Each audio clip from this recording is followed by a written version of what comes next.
Welcome to Alive on One, a miniatures gaming podcast and whatever. I'm here tonight with Jian. How you doing, Jian? Hey, how's it going, Pork? It's good to be back from Nashville.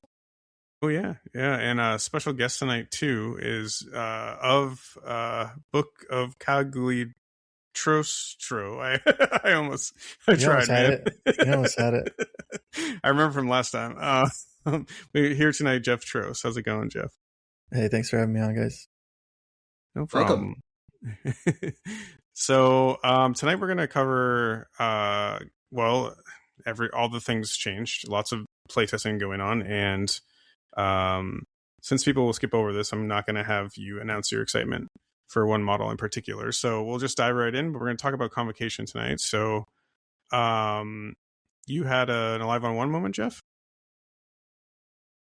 Recently? Yeah, unfortunately. I just actually am coming off of a game I played with Ludo from Montreal Shark Tank. We played, and there's probably 2 or 3 times where I left a model alive on one, and Hood was able to heal, which is a little frustrating, but that's the power of Hood, I guess. Now that more models are likely to live alive on one. Yeah, I was thinking that, as a general rule, the health buffs have made it so that healing becomes more, relevant, since you can actually top people off before they actually, daze or KO, right? Now. And obviously Winterguard just doesn't care about the bleed. So yeah, Hood's always been a classic inclusion, but yeah, I think he's just a little bit better, just all the other ships just rising. Yeah, I don't think he got good enough to move the needle, personally, but in this particular game, it worked out really well for him. he had, one activation. I think I left Red Guardian alive on one, and then he healed him, and then I had Red Guardian, I think, alive on one as well, and then also he healed Hulkbuster at the same time, because it's once per character per turn, and I had powered up Hood because I left Hood alive on one as well. So yeah, it was a lot of healing that I had to re-go through the health. I'm sorry if you planning on doing this with us tonight kind of cursed your game. No, I don't think so. I think it was just one of those things where it happens. This is why we play the game, right? Otherwise it's chess if we don't factor in the dice. Very true. Absolutely. Oh man, healing a Hulkbuster, that goes a long way now that since the DR is now just passive. Doesn't have to pay for that thing anymore. That's just good. Yeah, I was mainly scalping around. I wasn't ever really trying to kill him. Ooh, yeah, that's the one of the few ways you can move him around. Yeah. Yeah, good idea. My idea for Hulkbuster is just use him as a free Dark Rain battery.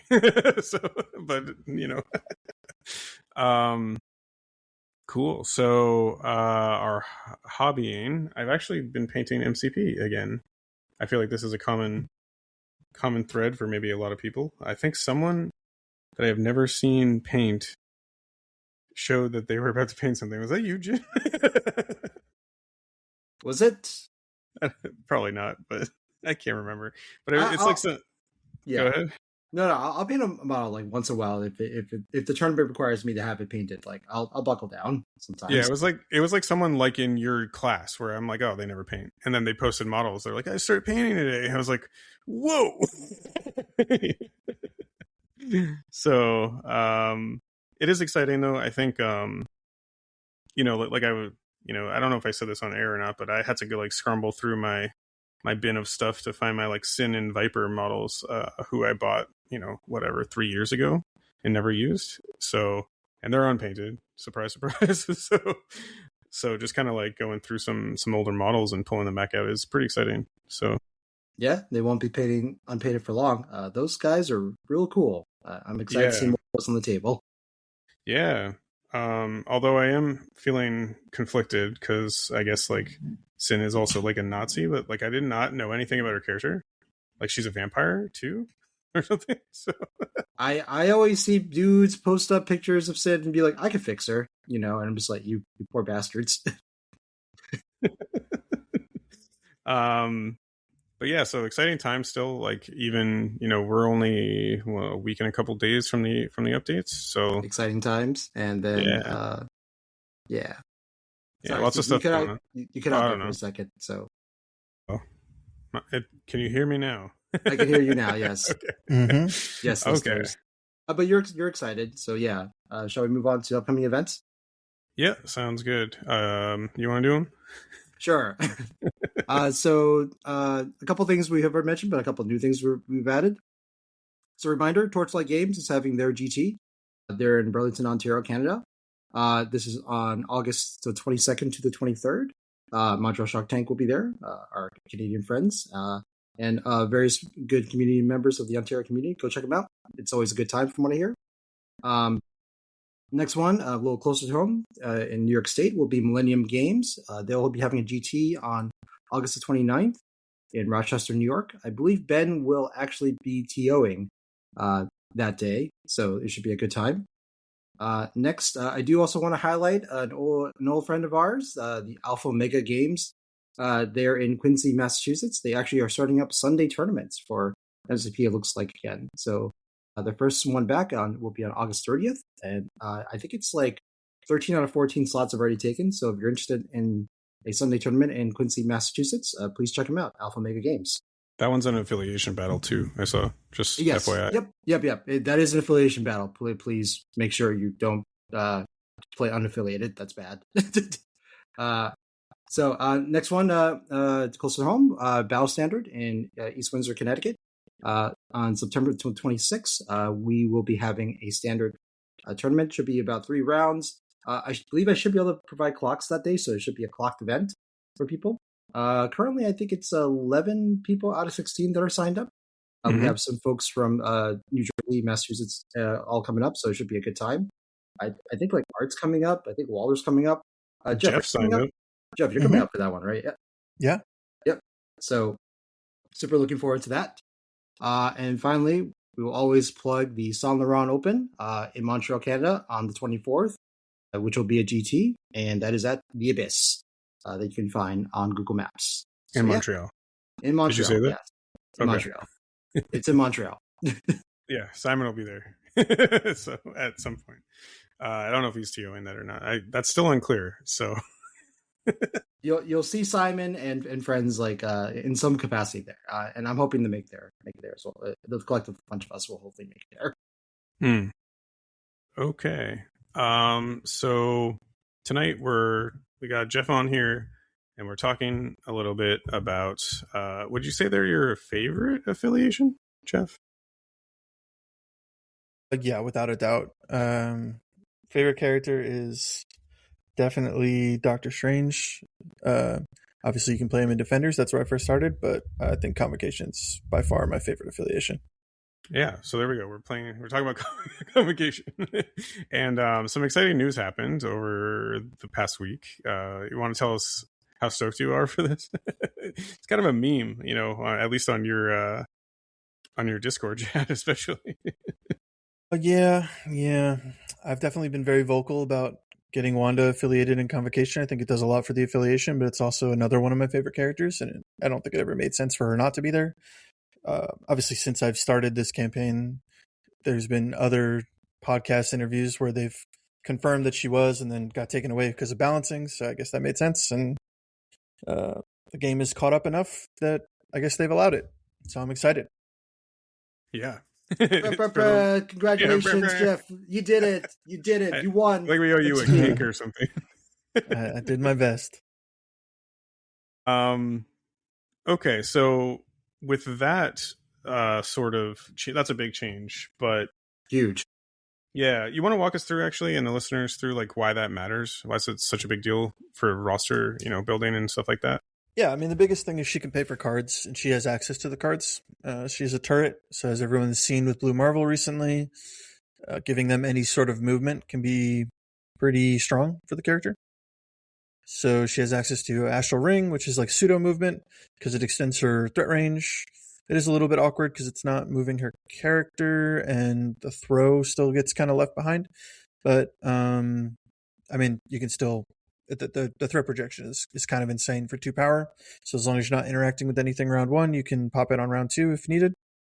And then hopefully you end with enough power to use Orb on the next turn, which is Convocation's version of a Rainbow Bridge. So she can now pay for that and have access to that. And so that's at least 2 rounds where your turret no longer has to move, which is pretty good. She can also pay for planes. She usually has the power for it. And then her under planes was always able to blow something up, but now she can do it while not taking up a splash spot. So that's good. And also it allows them to go a little bit taller, which they couldn't do before, having 2 5 threats. Their other 2 5 threats share an alias with Strange and Strange, so they couldn't do that before. I would also imagine that since this is a character that is a very powerful turret character, normally I feel like in a Convocation list, Strange kind of had to do like most of the lifting, right? Either if you took in the normal Defender Strange, or if you took like Sorcerer Supreme Strange. So now you have someone that you can take that can contribute to that attrition that doesn't have to be like slotted for it, and therefore I would assume that means through splashes. We can talk about this as a whole. A lot more flexibility in splashes, right? Because now you can take utility splashes versus just like, hey, I need like high output pieces necessarily. That's at least how I see it, Jeff. Yeah, no, I mean they definitely struggle. I mean they've had like Magic can be a bit of an assassin. Anyone that you could splash with Mystic, but again they were taking up a splash spot. I think they've had eras or affiliate like iterations where they could fight, but this is the first time where you can kind of do it taller, and I think that's pretty important. Yep, for sure, 100%. Yeah. So outside of that change too, correct me if I'm wrong, but I think it's mostly just health buffs for the affiliation. Oh, and Clea. Duh. Yeah, Clea was pretty big. Yeah, so her builder went to range 4 from range 3. How does that impact kind of your squad these days too? I mean, it's the range band is actually pretty big. It keeps her safe while also giving her 2 inches of extended range for her builder, and it allows her to not have to cut as much. You can gain power from the power phase, build her twice as long as you're in position round 1, and then get your 3 power to do something, whether it be play somebody, throw somebody, buff dice, or bank it for a later turn, whatever it is. But it allows you to naturally gain 3 power without having to cut yourself pretty reliably. Yeah, that's a big deal. Yeah, it sets up the support abilities because the most expensive thing you can do is the throw that costs like 3, right? And then all of her, they all cost 3. Yeah. Oh, they all cost 3. Okay. So it's perfect range band, right, to get everything going there. It should be noted, listeners, we did say builder a couple times. It is a gainer, just to avoid any confusion. Oh, sorry, did I say builder? It's a gainer. Did. Steven said it first, so we went on the builder train. So I just want to make it clear for audience, it did not change into a builder. That'd be crazy. That'd be cool, but they did not do that. It's just a gainer still, but it's range 4 and it's dope. Yeah, the gainer is obviously better than the builder. It's more consistent, but so then Ancient One got a health buff. Both Stranges did. Voodoo did not, I believe. Nope, they kept Voodoo exactly the same. And as you know, Steven, the backside of Magic, the intersize now also 6. So she's 6/6. Yeah. Yeah, she's 6/6 now, which is nice too. Scarlet Witch. Oh, he got a health buff. Oh, no worries. I'm just looking at her. We forget about Mordo sometimes. I did want to at least mention that here. He's easily forgotten. Yeah. No, Wong didn't though. Sorry, Jeff. I know he's your favorite. 5/4. That'd be insane, if Wong actually had more health. Mm-hmm. So Scarlet Witch did go up, you said, Stephen. I'm sorry, I interrupt you. But yeah. I think she's 7/7. Yeah. Yep. Counting Skulls at 7/7 is no joke too. So those are pretty significant. How have you found, before we kind of dive into your list too, how have you found these new changes with the affiliate? Obviously going taller with Scarlet Witch, but beyond that, how have things felt, even just with Clea? Well, I think that one. I would have loved to have come on here and tell you that I was 4-0 with Wanda, but now I'm 4-1. I just lost the game. But it is what it is. It was bound to happen eventually. I've been loving it. I think Clea's been probably the most surprising. I've been kind of working her and trying to get the most value out of her since I think she was the one that I was like kind of curious whether it mattered as much with an affiliation that has a lot of support bloat. So I've actually been enjoying her and finding new playstyles for her. And I think piloting her takes a little bit to get used to, because I think most people in Convocation want to do something round one. They're used to it with Wong, cheating a power over, getting something. And I think it's actually correct to not use her power round one a lot of the time, so that you don't have to activate her early in round two to build power to then like have a chance to buff dice later on. So just kind of banking it for round 2 and 3 and just accepting that you're not going to do anything round one. I do think you do want to do things round one sometimes, but the value has to be pretty high for it. Mm-hmm. I also like how they push. I mean, I think she's got the most health for 3 in the game right now. I think Blob is the only one that can rivals her because he's a 6/7, I want to say. But yeah, you'll definitely see 7/6 is pretty huge. And it is big that she can't daze herself by cutting 3 times if you do that. I don't know if I've ever cut myself 3 times on her healthy side, but it's important that you can't, I guess. Yeah, and they kind of baked in at least one cut, right, with the health. Like, you cut once, you're down to 5, which she was at before, I believe. At some point, she's been 5 health on her front. I don't remember when, but... yeah. Before it was, I think she was 5, and then you could take 5 skulls or something. Like, they've normalized all those abilities to just take 1 if you get, or 2 if you get a skull. So, yeah, which is pretty good. I mean, you're most likely going to take that on 5 days, but I'm sure there's times you don't, which feels pretty good. It's just nice that you can plan around it. Yeah. So overall, some exciting stuff here. I'm just going to the document. No, it's cool. Actually, I do wonder, Jeff, with the health buffs, like, are there characters you're looking at to take more of? Like, I personally don't get to see, like, Ancient One and like Baron Mordo, like, in a lot of lists. I think the other affiliate pieces like have been pretty consistent in making people's lists now. Yeah, I think Ancient One will or can find a spot if you plan on fighting a little bit more. Although I do think that like your 17 is probably going to be like a 4-wide 17 will be Strange, Wanda, Splash of 4, and Magic. But having Ancient One in there allows you to have like a 4-wide 18 that's really good. And just upgrade Magic to Ancient One. But I think you can also go the other way and just upgrade your Splash 4 to a Splash 5 like Dracula or something like that. So it's not completely necessary. Right now, she's not being tested for me, but I've always found Ancient One to be meta dependent. And whether I need her stagger or turning off the crits that she can do with her spender was always good in like the Malekith days. So I'm going to let the meta settle a little bit before I bring her back in, because right now I'm just testing all the other pieces. It lets me test 1 more splash piece per roster that I put in. So yeah, I was just thinking, like, from my personal experience, just seeing like the way people are scoring now, right? There's more pay to flips, right? And with the introduction of the source extracts, I'm thinking that just having an affiliate piece that just starts with 2 power is kind of nice. That if you think they eventually the meta calls for it, that maybe she is a easier consideration now into the team. That's all. Yeah.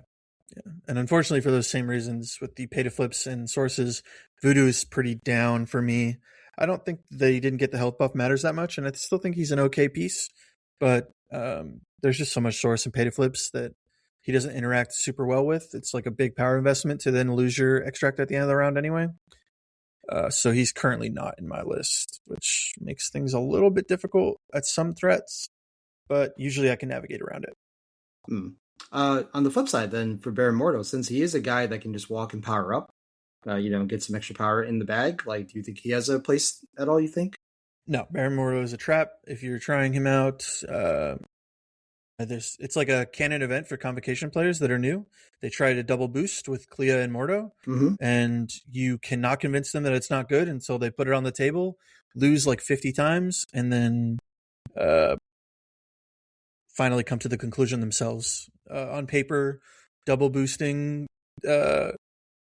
Strange and Wanda attacks just sounds too good, or whoever you're doing. Like if people have done it with Red Skull in the past, I'm sure someone will try with Blue Marvel, but often it just leads to overkill and you don't get enough value, and that's where the support blow comes in.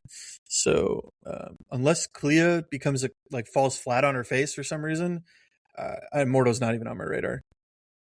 And even if Clea falls flat, I'm not sure if Mordo would come in. I don't think the health actually helps him out.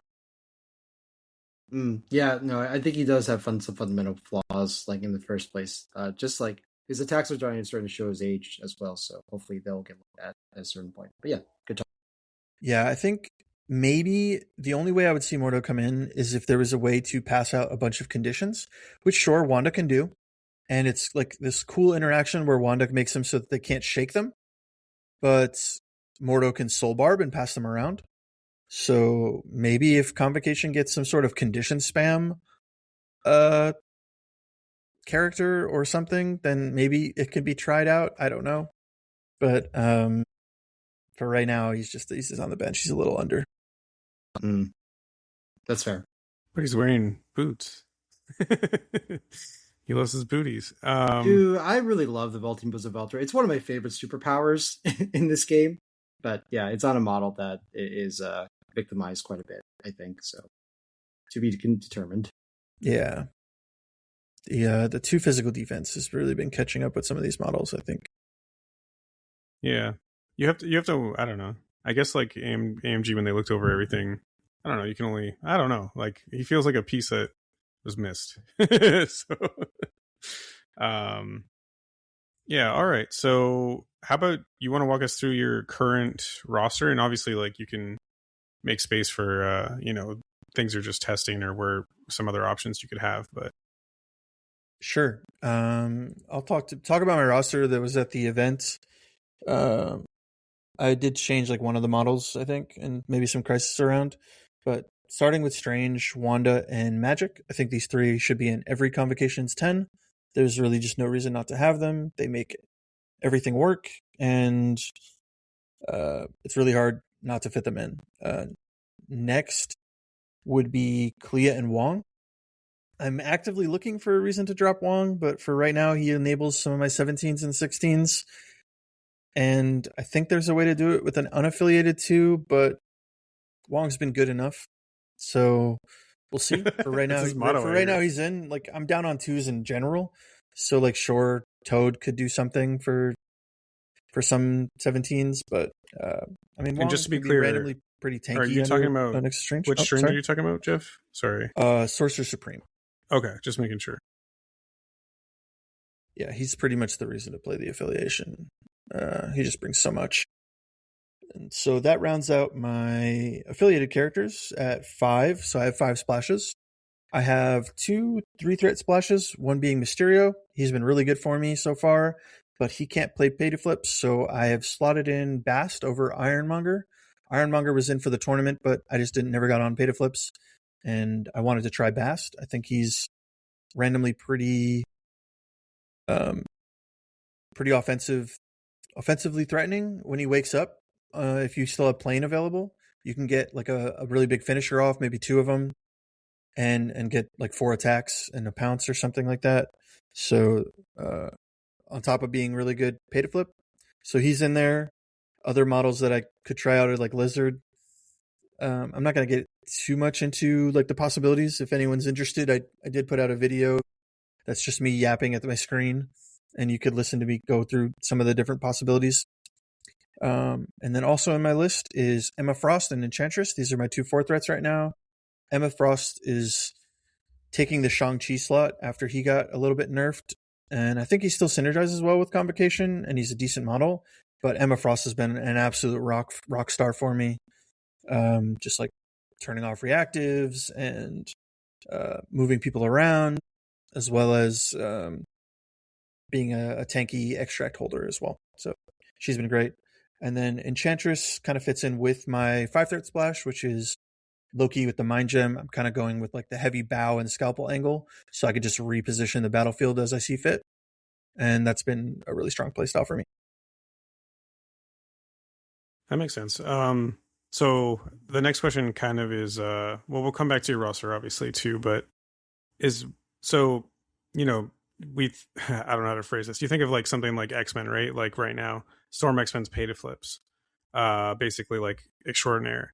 How would you? What is kind of your overall game plan of the roster? Like you just said this kind of, but for for repetition's sake, what are Yeah. you looking to do? Your intention. So I think when you start becoming like an okay convocation player to being a good to great convocation player is when you recognize what your opponent's trying to do and set up to do the opposite. I think that is where they excel. They're never going to be the number one scenario team, I don't think. They're never going to be the number one attrition team, but they can do both sides well enough that they can go against whatever your opponent is trying to do. So if your opponent is trying to score out on you, I think you're better off building your squad from your roster to kind of chase them down, beat them down with cards like Orb or Astral Ring so that you're not spending time moving, and just use your Mystic with a Pierce attacks that are oftentimes like a little bit over for what like a 3 threat that has a like magic with a 5 dice Mystic Pierce is really strong for a 3 threat. So kind of using that to control the game that way through attrition. And then if you're going up against a team that wants to fight you and like maybe slow the game down, they have the tools to displace them and kind of mitigate with their bumps how many times they can get double tapped and stuff like that. And so you can really survive quite long and then get some key dazes to help score you out. That makes sense. So I guess then, Stephen, would it make sense for us to kind of go over and us talking about the overall game plan of Convocation, like Jeff's crisis cards and then his tactics cards? Yes. Okay. Indeed it would, Jian. Okay. So Jeff, since you are kind of like it sounds like then in that case Convocation is like I would say locally mid range, right? Where like you're not good, you're not the best of either, so you flex right into that whatever I guess like pie chart strategy that that they're able to cover. So how do you select your crisis then in that case? Are they just very even crisis? Is that generally the idea? Like let's see what they are and walk us through them. What do you think? Sure. So right now I'm on Lockdown, Power Overload, Superpowered Scoundrels, Wedding Party, and Survivors. So I have a little bit of a mix here between like Survivors can be kind of slow. Lockdown can be a bit slow. I think those are games where, Wanda comes out. And then games like Power Overload, Superpowered Scoundrels, and Wedding Party get pulled. Then Wedding Party can be like either or depending on what your opponent's looking like, but Superpowered Scoundrels and Power Overload is where like my bows really come out and make the game pretty miserable for my opponent, which is always fun. Right. Okay. Yeah. So you just have the guaranteed movement like with Enchantress stuff for Scoundrels. Yeah, that makes sense. Yeah. Yeah. You definitely want displacement. Yeah. Mind Gem Loki and then Scalpel with Strange. It gets pretty ridiculous pretty quickly. Okay, makes sense. Yeah, and that passes the Kingpin test, right? Because that's the whenever you see Scoundrels list, it's like, is this going to just lose the Kingpin immediately? But it sounds like you definitely have a plan for those guys. Associate 20. Yeah. Right, and for the extracts, what were you looking at? I'm all over the place on the extracts. Right now I'm on Sentinel Schematics, Inhumans, Salvage Supplies, Mutant Extremists, Senators, and then Evidence of Experimental Soldiers. So there's a couple midline things. I think we punished the midline pretty well, and I don't think like a ton of people are playing safe grabs right now. I know like Steve 1 is coming around and people are talking about safe grabs there, but I think a lot of times people are just kind of sitting on the midline. And we have some pretty cool tricks where Strange can hit the midline pretty hard. Wanda can hit the midline pretty hard. If you did like portal someone up with Clea, like you can portal Strange up and then he can take a walk, get on the midline, and all he needs to do is build 1 power to scalpel someone back into Wanda, something like that. So there's just a lot of punish, and I'm comfortable there. And Mysterio and Emma can sit on the midline just fine. Emma can transform and then bump if she takes damage. Mysterio, nobody really has power early to get past his defenses, so he's pretty fine on the midline. The medium moves helped him out pretty nicely. Also, he fits into Enchantress and Loki's game plan when he does come out with them. I can't get all three of them, but when I get Mysterio with one of them, they often don't have enough power to pay the Mysterio tax since they're paying one extra for Loki, or they're also trying to get through Enchantress's defenses that way too. So I'm like kind of taxing my opponent's economy a little bit. Well, yeah, you're getting all these kind of root-like benefits, right? But without quite putting out the root conditions. So yeah, no, I dig it. How do you think they do on like sources in general? Sources has been fine. I mean, I can just kind of sit on one and be fine. I have a lot of range with Strange having a range 5 attack, Wanda having a range 4 attack. Mysterio doesn't really mind, going to pick them up or something like that. Clea has some mobility. I can move people around if they like end their turn picking up a source, and then maybe Clea can portal them onto a secure afterwards. Or Strange can scalpel them onto a secure if need be. So I have quite a bit of mobility to get around having to go pick those things up. And I'm not really worried about generating power that much. Yeah, what sources do is they do kind of like, preset like where the enemy's going to be, right? They can't just kind of run away with these. So it was a Sentinel schematics and evidence, right? Or your two sources, Jeff, unless I missed one. Nope, that's correct. Yeah, so those are all like pretty clustered together and like, makes like great bait for like, your turrets that are able to sort of like reach out and touch people. So yeah, I think the plan like makes sense. I think I was more concerned that with those particular ones, because they're kind of these pseudo secures, right? Whether or not Convocation has the staying power. That's always my fear is that like with sources, like can they stay in that midline area? Okay, but it seems like between your splashes, right, and just I assume you're just utilizing the bump. Usually, just like only take one attack, hopefully, most of the time, or like I don't know, like how has that been like with Strange and like Wanda and all and your core models, like as far as the midline goes? It's been largely fine. If I need, I have Ironbound books. I haven't really been playing it every game because there's been a lot of energy attacks out there. But I mean, Strange is like fairly tanky now with having 7 health and reverse pierce on at least 2 of the attack types. Wanda's got 7. I've actually been getting a lot of Strange spenders off, which heals some of my models too when they're all kind of clumped up. And my models are just like not fun to attack. Powering them up and not dazing them before they activate is really punishing. So yeah, it's just been largely better than I thought it would be. Nice. Bork, did you have any questions as the crisis goes, or shall we move on to TTCs? Well, I think we can move on. I was just reminiscing over a time that Ancient One slapped the crap out of me in that exact situation you mentioned, Jeff. I powered her up. So, yeah, she'll do that. Yeah. Yeah, I don't know, sometimes when you're just playtesting things, I like to be fair, every time I see Convocation on the opposite side, I'm like, what does this do again? So it's always a learning experience to remember these profound moments where you just get got with the displacement and some of the characters, like, you don't see that much anymore, or at all, like Ancient One. So hopefully they'll see, all the content you've been putting out, kind of like releasing this, like hopefully we'll see some more on the table, but we'll talk about that later. So yeah, TTCs. Yep, TTCs. So besides the bars with no door leadership, which is special and it becomes a 6 card that League Convocation gets to play, what are the other 9 cards you get to play, Jeff?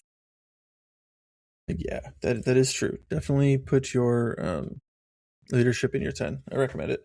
So 2 restricteds right now. I'm going with Indom and Sack, which is like weird territory for me because when I was playing Convocation, Brace was needed, but now it's actually not that bad. Strange can reroll his dodge dice. Wanda's counting skulls. They're the ones that have 3. There's, I think, Mysterio. Okay, sure, he eats it quite a bit, but like the most you can take is 3 really, so it's not super bad. Well, actually, for Mysterio, doesn't he? They can't pay to make him roll lower dice, right? He always gets his 5 dodge dice, right? For dodge, yes. He does get it on dodge as well. For some reason, I thought as the 3 threat he didn't. Okay, yeah, no, I throwing the Mysterious, it's a fool's errand. It's he feels great most of the time when you throw stuff into him. It's Enchantress that doesn't get to roll it for her dodge dice. That's the one, but she has 2. Yep. I knew it was one of them. Okay, I just assumed it would be the 3 threat, not the 4 threat. But yes. Okay. So how dare you? I know, right? Enchantress. Enchantress still has 2, so it's okay. It's not that bad, and Wanda actually helps clear terrain, which is pretty big. So that's good. It's been largely not that big of a deal. So I've been running Indom and Sac. I think there's a lot of displacement out there as people are trying to deal with like defenders and other models that get wrecked by displacement. So something like Indom really helps, especially, and I could like hold it a little bit too if I'm prepared for my positioning. Where if I'm getting pushed from an attack and I'm taking damage, I can bump back or something like that. And as long as the distance makes sense, then I don't need to burn Indom, which lets me save it for later on. And that's been really helpful to have that up late game. Or for the one time they get their trigger, but they didn't do any damage, you can Indom it because you wouldn't get to bump in that situation. Oh, yeah, good point. Yeah. So as long as they do damage to you, right, you can potentially get a pseudo, take back, right, for that movement. So yeah, it's really nice. Yeah. Sacrifice has some neat things. Obviously, sacrificing an attack on a Wong or Clea is always going to be good. You can do weird things where if they go to attack Mysterio, you can force them to, or at least answer the question of, do you want to pay the 2 for the tax? And then once they do, you can choose to sacrifice it. And they just basically burn 2 power for no reason. I think that's pretty much it for sacrifice, but I mean, other than that, like obviously stopping spenders and stuff like that, like sacrifice is always a good card, right? But there are some neat tricks in there. And then you have leadership, Ironbound books. I think we talked about a little bit. It's always going to be in your 10. You bring it in your 5 when you're going up against like maybe not so much anymore as I've learned with Wakanda Forever, since they're using more energy attackers these days. But it was always big there. But just anywhere where you're seeing like a bunch of physical attackers, if you're going up against like a Weapon X or something like that really wants to maybe like a Sin and Crossbones type of thing, or Corvus and Proxima, those are out there quite a bit, and so having books up for those turns can like kind of stop them in their tracks, and then you can hopefully remove one of them so that you don't have to deal with it for the rest of the game. So those are situations where I'm trying to bring that into my 5.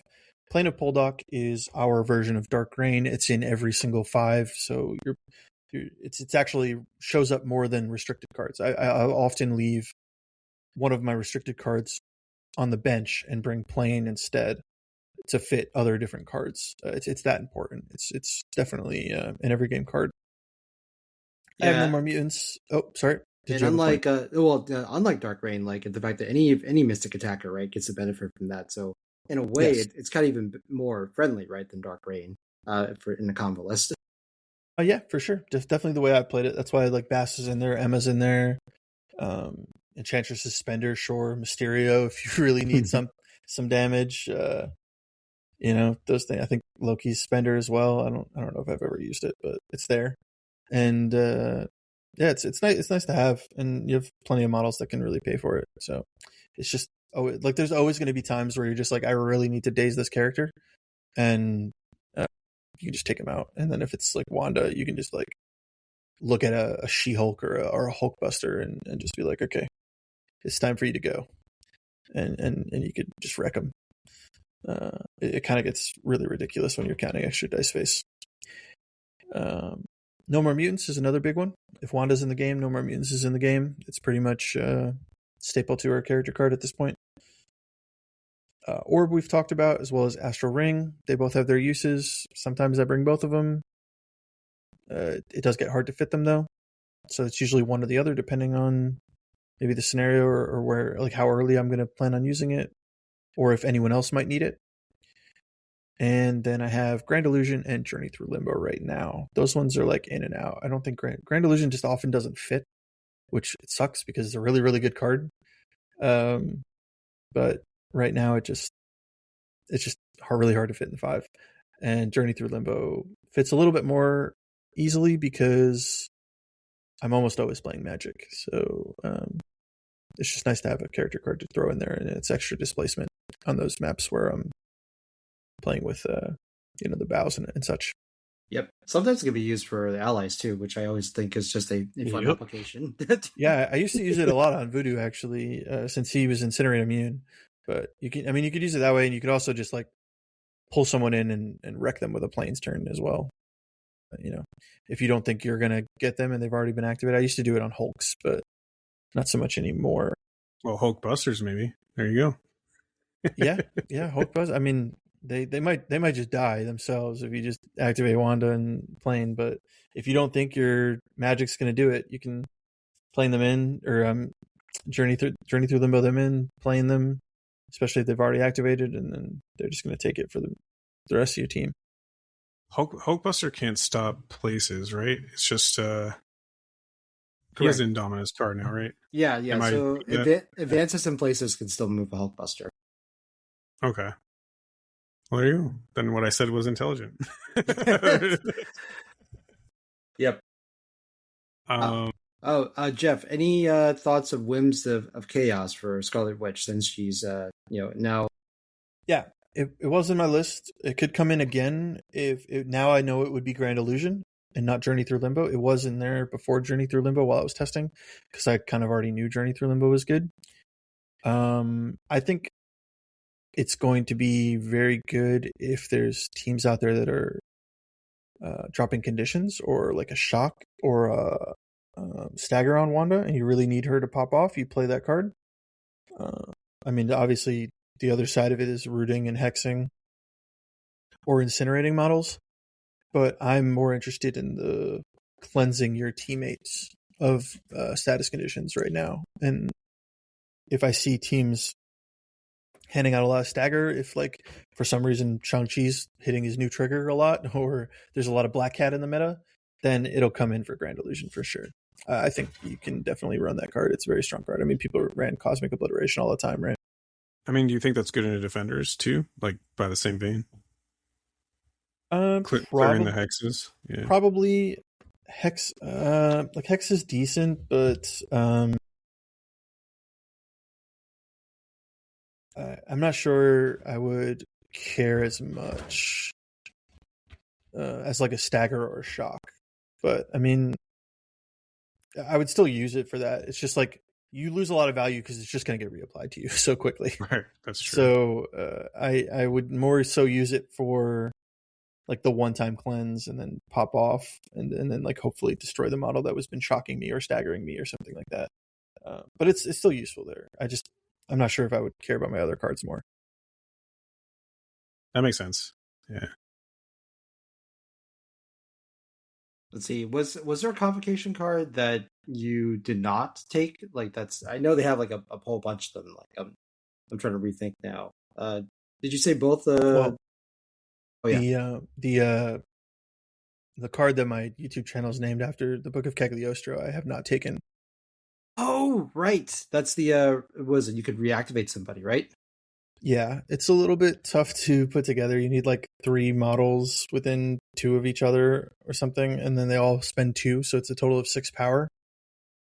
And you can remove an activation token from a Convocation character. The other 2 that are spending don't have to be Convocation characters, if I'm correct. And it's always good to get another Scarlet Witch or another Strange activation. It's just I think you're jumping through way too many hoops to try and do that. Yeah, and I would say that even if you were to play this card too, that second portion of you discarding 2 team text cards to get it back is also too much. That's never happening. That's never happening. There was like a cute interaction a while ago that people were trying when books still worked off of grunts, and someone. I mean, it was never that great, but people were trying to splash Honey Badger and try and discard Jonathan and books, and then get Book of Cagliostro back, and then get Jonathan and the books cards back.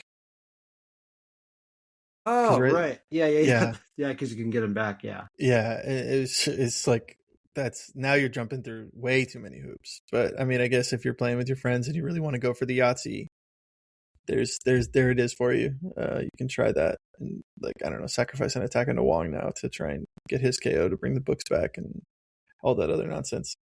But yeah, that's what they were doing. They're trying to do that. But otherwise, I don't think you ever discard tactics cards to bring that back. I'm more surprised if you get it off yourself. I think there's way too much in this game to disrupt that, and a good opponent's going to know what you're going for. Yeah. So outside the book, I would say that in that case, like out of the 7 or 8 like Convocation cards, 6 or 7 of them are like pretty playable. I think you'd feel pretty good about that. Yeah, for sure. The other ones, I mean, there's other ones that I think could sneak in there definitely before Book of Cagliostro. Bane of Damballa is one that I ran back when Apocalypse was around.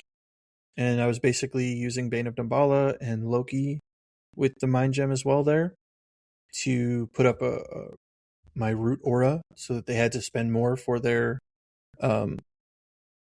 horseman powers. And then Bane of Damballa, you could get like a long range downtown shot with Strange early on, and that's the one where you just pay 1. If you have a hit or a wild in your attack roll, the character you're hitting plus anyone within 2 is rooted. So you could get that pretty early on like a bigger base, like a Apocalypse, and if you had like friends nearby, then it could be pretty devastating to them having to spend essentially 2 before they can use some of their horseman powers. But unless there's a matchup that comes around like that where people are spamming a bunch of cheap ones, maybe if Steve 1 pops off, I can troll people that way and make them actually have to spend for their powers before they get a refund. I would not be surprised if this actually eventually makes your list, Jeff, because I think Steve 1 is going to be a thing, because like after the initial shock, I think everyone realizing that this sleeve shock can now be used on 1-cost powers and X powers, he's going to have a much stronger mid to late game, and I think people need to watch out for that. Yeah, and they do like to be around him for bodyguards and stuff, so I'm just saying. Yeah, it could make it in. Right now, Grand Illusion is looking very cuttable. I just can't ever really fit it in, so there's a couple times, but it's not often. And then the last one that we didn't get to talk about is Wand of Watum. And that one is it's got 3 different modes for it. It's got an Elemental Blast, which is a range 5 7 dice energy attack. It's going to be an action to use that, but it has Incinerate, Shock, and Slow special conditions on it if you get 1 wild. That could be pretty strong with Wanda counting skulls. So extra dice face there, 7 dice. It could be a big attack. I don't think she really ever needs it. I've used it before to give like Wong an actual attack that people would be scared of. But that was it. The other modes are, for the rest of the round, you get to reroll 2 dice in your defense rolls. That could be pretty strong if you really need someone to live through a round, if they're like holding something, or if on your book's turns where you're making things mystic and you really want to get those reverse pierces off, that could be big. And then the last one is you can use a superpower that's normally limited to once per turn a second time this activation.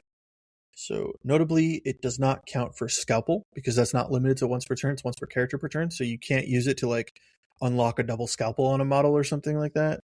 But it would work on like Wanda's Throw, Clea gaining power. Sure, you could do it that way too. I guess there's a couple other different things, but again, it's just probably never going to fit the 5, so it doesn't make the 10 for me. Yeah, I was a little sad that I wish I could pick the Elemental Blast if it was like Mystic or Energy, so that you could choose if you want to have it or Plains of Poldock. But yeah, there's sort of an anti-Stucci there, unfortunately. That'd be cool. Sometimes it does actually help because you'll just run into a team that has a bunch of high Mystic and you bring a lot of Mystic attacks, so it does help to have an energy attack, aside from Strange's one where he can pick any right type. Yeah. So it's like neither here nor there, I guess, but plain synergy would be nice. Cool. Those are interesting. I was just looking at the art on all these cards too while we were talking. Art's fantastic, yeah. Yeah, I'm impressed. Over and above like some other affiliations, it just looks real cool. But yeah, so Another question, there were kind of like two follow-up questions I wanted to kind of like talk about tonight. Um, are you finding any kind of like, so I know things have changed, but they haven't changed like that much. You know what I mean? Like, yes, Scarlet Witch is a big deal, but the list construction in general probably feels the same. But are there any traps like Convocation players can run into, even like beginning or even experienced ones?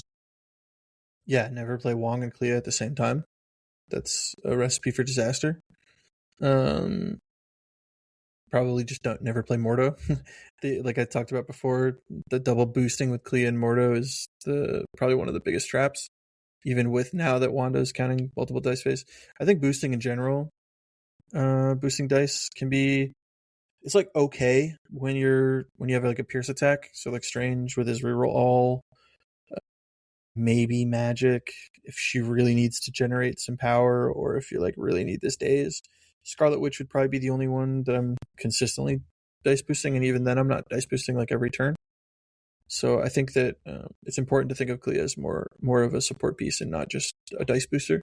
I think a lot of people just like attribute her to a better Mordo, and they're just focused on that aspect, where I think the throw and the place are actually more impactful than the dice boosting in general. And then I think that in terms of construction, like you really need to pay attention to your threat bands to make sure that you can hit everything that you want to hit. Like I mentioned earlier, I could cut Wong right now, but if I don't have a 2-threat, it makes my 17 really, really awkward, as well as my 16, since I don't have an affiliated 4. So I can't even do like a 4-3-3 and then leave Strange and Wanda at home. I'm not sure I would want to right now, but at 16, I wouldn't be able to. So I think it's just really important to kind of make sure you're mathing out that you have options to play at every single threat level. But that's kind of every list. That's very true. I think it's just going to be a thing going forward, where I think people are going to look to try and play 10 without a 2-threat soon, because I'm pretty down on 2-threats. I think like outside of like Toad and what's the other one I'm thinking of? You probably think of also Nebula, because she also... That's the one, Nebula. Yeah, outside of Toad and Nebula, like I'm not sure if 2-threats are really worth it right now. They need to be very specific role players, and if they're not specifically good at that role, then it's kind of rough. Like Wong, I think can do some stuff here, because like he does start off a lot of like, you know, big plays like with scalpels and stuff like that, but also provide like much needed healing once you escape. Like you bump away, you escape it, and you heal them. Like I think that can be pretty useful. But then I'm trying to play like Spider Ham, man, and this model is so cool and like individual by parts, but it doesn't work together to work for the plan of webs. At least not my current like my plays with it. So he unfortunately is kind of lost at sea right now for me. So like, yeah, you want to make sure they have an actual role of some kind, you know. Mm-hmm. Yeah. So those would be the things I would look out for like earlier on.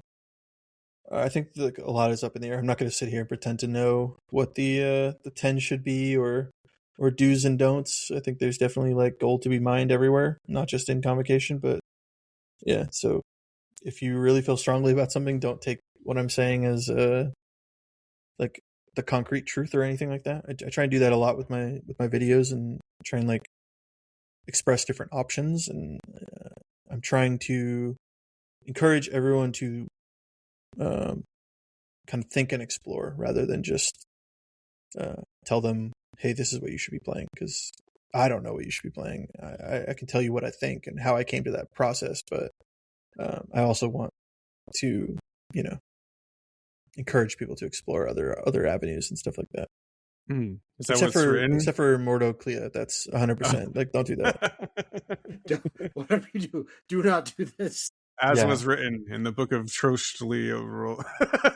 You'll get it. Someday. I can't like make that whole thing one word. So, okay, cool. And I think the wider discussion, just to like zoom out for a little bit too, is so we don't really know anything, right? I mean, you made it very clear. Like, besides, don't take Mordo. But How are you feeling with we're a week in, a couple days in. How are you feeling in terms of like where they're fitting in the meta? Does it feel better or worse, or I mean, I thoughts? think they're pretty strong. I don't think they're going to be like a meta terror. I think that overall the skill floor is going to be lower because I think Convocation is pretty difficult to play. So it's definitely going to reward like people put in time and effort, and typically those aren't the things that rise to like the very top. It usually ends up being like the thing that's easier to play, or the thing that has less kind of variance in there becomes more consistent. Therefore, it gets more play at the top of the meta. But I think they have the tools to compete. I was going through kind of my different crisis combos. Those that have known me know that I keep spreadsheets and try and map out different squads for all the different crisis combos, so that I can kind of keep track of how many times certain characters would show up or certain tactics cards could show up, so it can kind of inform my decisions about what to cut. And as I was going through it, I don't really think there's anything that's like an auto lose or like a really terrible matchup for them. I think they have game into it, so then it just becomes, can you outplay your opponent? And if there's anything that like that's good enough for me, you know what I mean? If it's something that I really love and there's something that I don't feel like I'm just gonna automatically lose when I get put into that matchup, then I'll at least try to outplay my opponent. Yeah, I think that's a good place to be too for an affiliation, right? Is like not having terrible matchups and being kind of like good into everything as long as you can play at your best, right? And not leave things 11-1. Yeah, that's pretty big. Yeah, but yeah, so I'm excited to see how they shake out. I think they're in a really good position now with the health buffs, and like you said, they are a very, very difficult affiliation to play, and even playing into them sometimes feels super confusing. So Jeff, I think there is an important question to ask, since this may be people's first time sort of like hearing about Convocation. So the bar with no doors has two sides, and typically we've been talking about, I believe, the no, it doesn't. Okay. All right, that's the question. So technically there are two sides of the leadership, right? So I think listeners would want to know, do you ever switch to the reroll side? I think as a person that wants to be really, really good with Convocation, you have to be willing to. But then you have to tell yourself, no, now it's not the right time. It's there are like very, very, maybe like 5% of the time, 10% of the time, if that, where you want to flip it, and you can really just be like, okay, all my characters are kind of stuck in where they want to be. I really need these rerolls, or whatever it may be. Maybe your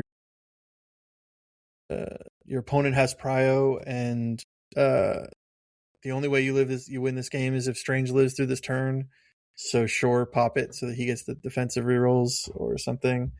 But yeah, it's really convoluted. I'll go through it for people that don't know.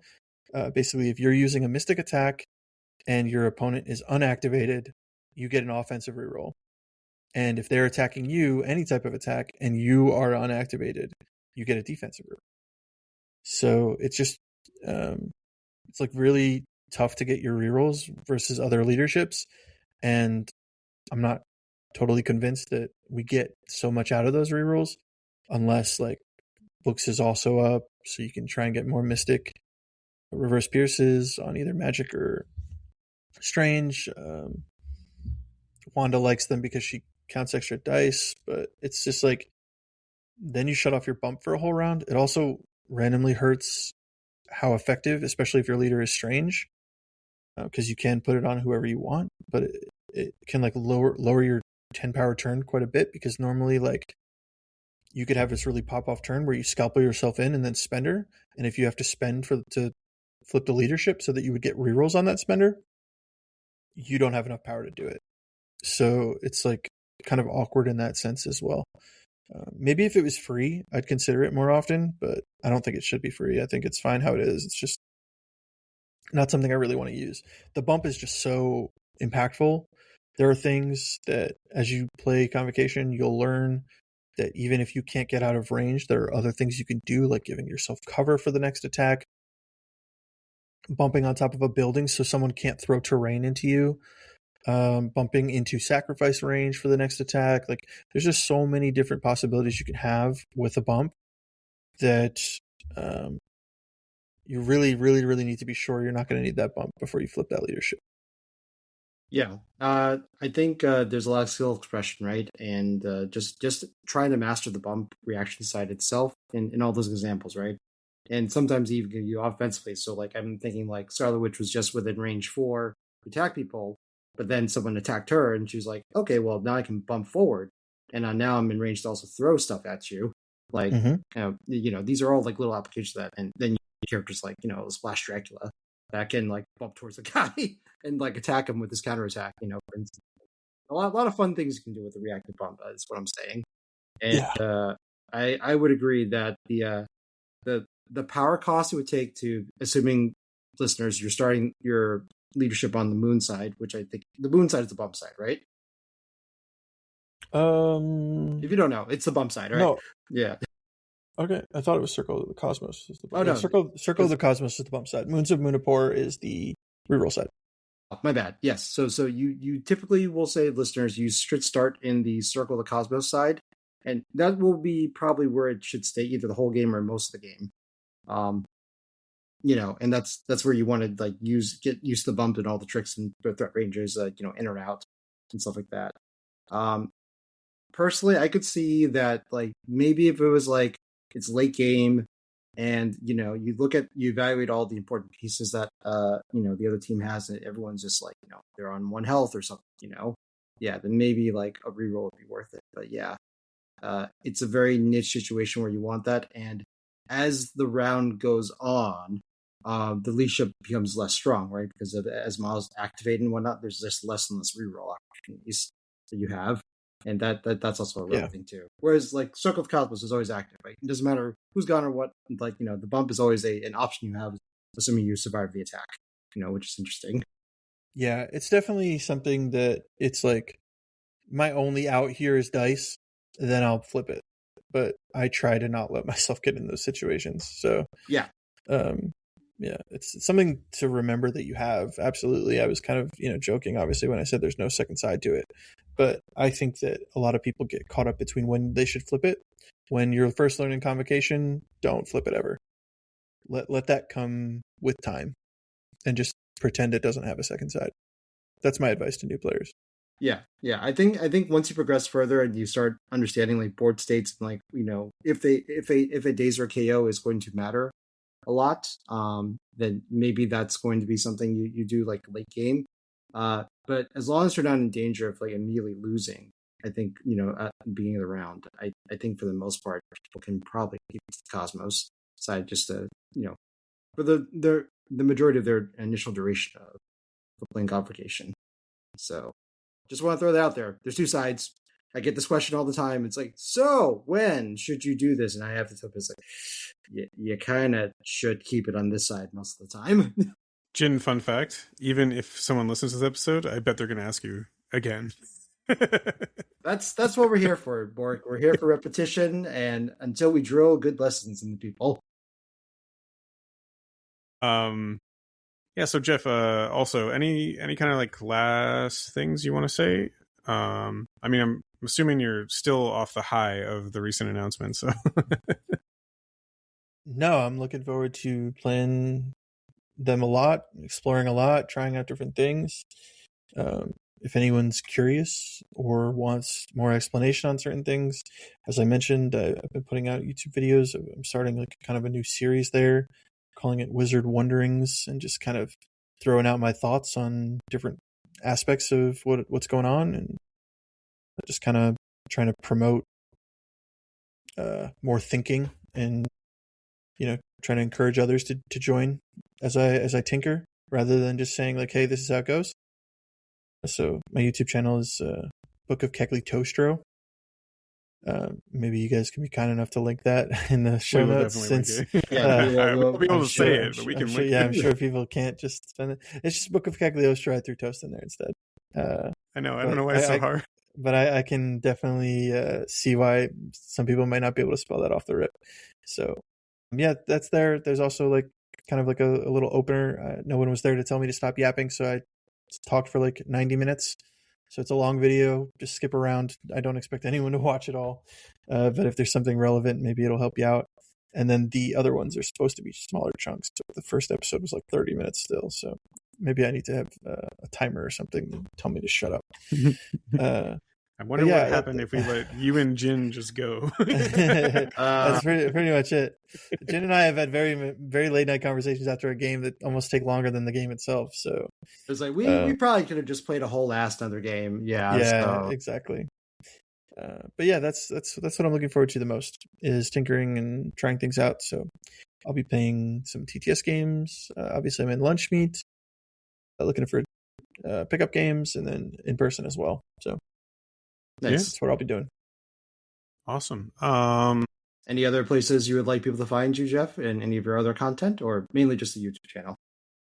I'm in a part of Game Store Guardians. We've been putting out podcasts. I think we're going to be back a little bit more regularly. We kind of took a little hiatus while we were waiting for the update with our main regular cast. Waylon was still putting out variant covers, so that was nice to have something in the meantime.